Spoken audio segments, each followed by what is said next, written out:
әр қашанда. Жаттығуда қиналсаң,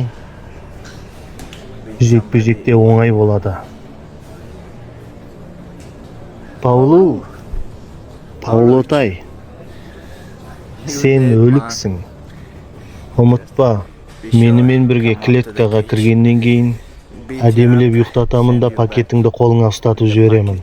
Бразилияға қайтасың, бірақ сен ол жерде де тұра алмайсың. Сені ешқандай ел мойындамайды. Енді сен менің еліме келесің.